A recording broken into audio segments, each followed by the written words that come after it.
Muy buenas tardes. Bien, para comenzar decirles que hace unas décadas atrás, cuando se pensaba que era la gran tormenta proinflamatoria la que generaba las disfunciones orgánicas y eventualmente la mortalidad de los enfermos con un shock séptico, se inició el uso de corticoides usados en altas dosis, 3 miligramos por kilo de dexametasona o 30 miligramos por kilo de metilprednisolona, 2 gramos de metilprednisolona en pacientes con shock séptico en una dosis única muchas veces.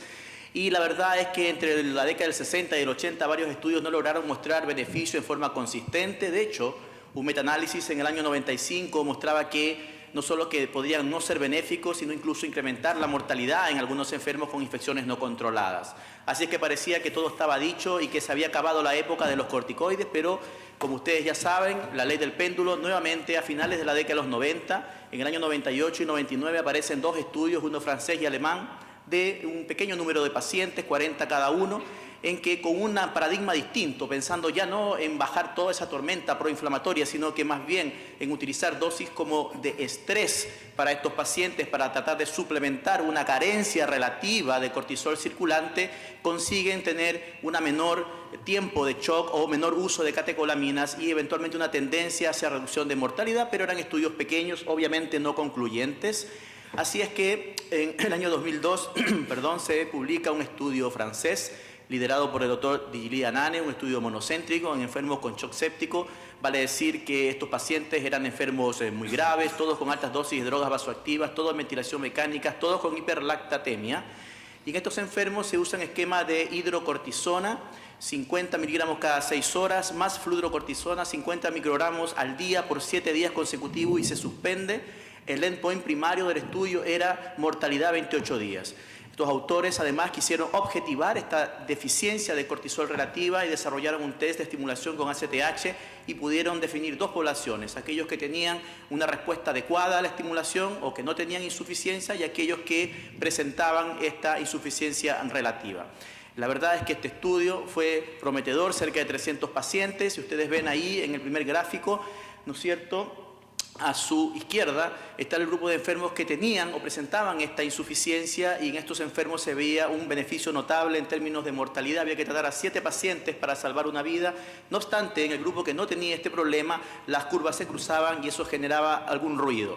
Si uno miraba la población total, la verdad es que había que tratar a 8 pacientes para salvar una vida.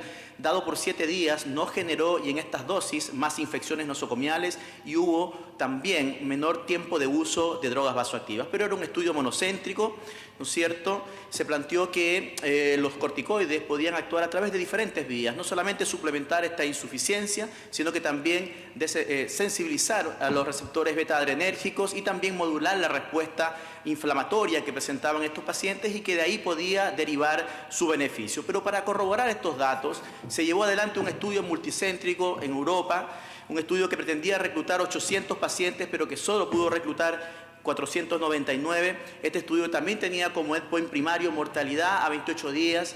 No obstante, digamos, la forma en que se usó la hidrocortisona fue distinto, 11 días con el esquema que ustedes ven ahí, y no se usó fludrocortisona. El resultado de este estudio, lamentablemente, fue negativo en términos de que no hubo reducción de mortalidad en ningún grupo. También se hizo prueba de estimulación con ACTH, ni en el grupo con insuficiencia ni sin insuficiencia se benefició de la intervención, pero sí tuvieron menos tiempo de uso de drogas vasoactivas. No obstante, el uso de hidrocortisona por 11 días generó más infecciones nosocomiales, alteraciones metabólicas y electrolíticas. Es importante hacer notar que este estudio fue subpoderoso porque no tuvo la mortalidad esperada y porque no reclutó a todos los pacientes, así que su poder es de un 35%, por lo tanto no es concluyente. Hoy en día sabemos que no solamente puede ser un bloqueo a nivel de la estimulación de las suprarrenales o a través de la liberación de cortisol, sino que también una resistencia a nivel de los tejidos. Por eso es que hoy en día no hay que hablar de insuficiencia suprarrenal relativa, sino de insuficiencia corticoesteroidea relacionada a enfermedades críticas, y los test o los niveles de cortisol o los test de estimulación con ACTH no identifican a los pacientes precozmente. Estudios recientes han mostrado que cuando uno utiliza la hidrocortisona, no solamente es importante la gravedad, sino la precocidad. En este trabajo, cuando la hidrocortisona se usó en las primeras 9 horas, hubo reducción de mortalidad. Metaanálisis más reciente demuestra que la hidrocortisona es mejor que placebo en términos de reducción del uso de catecolaminas, pero no es capaz de reducir la mortalidad.